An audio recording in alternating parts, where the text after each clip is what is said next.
Kulang pa.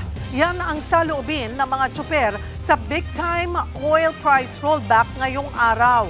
Kung ikukumpara raw kasi sa world market, dapat mas mataas, mababa pa ang tapyas. Live mula sa Mandaluyong, nasa frontline ng balitang yan si Mon Gualvez. Mon, magkano raw ba ang dapat na rollback ayon sa mga tsuper? Well, Cheryl, para sa grupong Manibela, dapat daw nasa 75 pesos na lamang ang kada litro ng diesel ngayon dahil nga bumababa naman daw ito sa presyuhan sa world market. Isa lamang ito sa pinakapinanawagan ng mga grupong sumali o nakiisa sa ginawang panibagong transport strike ngayong araw at yung tinatawag nilang protestang bayan. Inukupan na ng mga rallyista ang isang lane sa Commonwealth Avenue sa may Philcoa, Quezon City kaninang umaga. Sigaw nila, suspindihin muna ang mga buwis sa diesel at gasolina para mas maramdaman ang pagbaba sa presyo nito. Yan ay kahit pa may rollback ngayon. Tingin kasi ng grupong Manibela, hindi tama at kulang pa ang tinapyas na halaga. Sa sarili nilang pag-iestima, dapat daw kasi ay nasa 75 pesos na lamang ang kada litro ng diesel kung pagbabatayan ng presyuhan sa world market. Mali yung pag-rollback nito. Masaya pa rin sila dahil nakakapagsamantala pa rin sila ng halos 25 pesos kada litro. Kaya sinasabi natin na ginagawang mangmang ang taong bayan. Para naman sa grupong Piston, mas dapat pa ngang ibalik sa nasa 55 pesos ang kada litro ng diesel para pumantay ngayon sa mabilis na pagtaas noon ng presyuhan kahit may buffer stock pa ng langis ang bansa. Ang dapat din daw gawin, bawiin ang pamahalaan ng mga oil assets gaya ng Petron Corporation at Malampaya Gas Field para mas magkaroon ng kontrol pagdating sa presyo ng langis.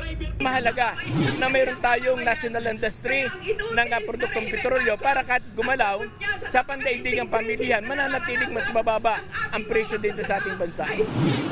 Sinusulong din ng grupo ang 10 pisong fare hike. October 2023 pa raw nang huling nagtaas sa pamasahe sa jeepney.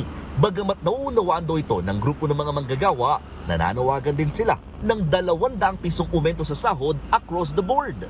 Sa ngayon, nakatakda pa lang ihain sa parehong kapulungan sa Kongreso ang panukalang 200 peso wage increase. Samantala, nakiisa rin sa protesta mga grupo mula sa iba't ibang sektor. Isa sa pinuna nila ang Department of Energy na may kakayahan ngayong maglimita sa oil price adjustments habang nasa ilalim ng State of National Energy Emergency ang bansa.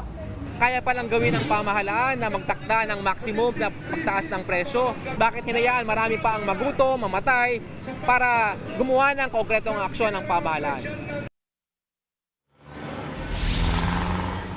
Cheryl, sa mga oras na ito dito sa may Shaw Boulevard sa Mandaluyong, makikita mo sa akin likuran, talagang mahaba yung pila ng mga commuters na nag-aabang ng masasakyang jeep. No? Kadalasan daw inaabot sila ng isa't kalahating oras bago makasakay ng jeepney dahil limitado lamang yung mga bumabiyahing jeepney ngayon.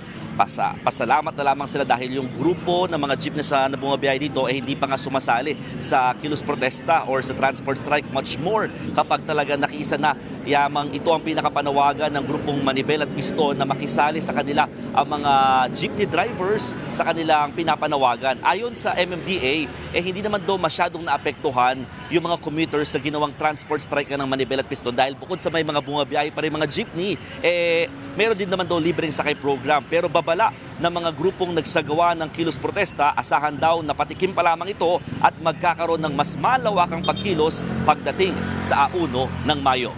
Cheryl. Maraming salamat, Mon Gualvez. Mga kapatid, Cheryl Hosing po.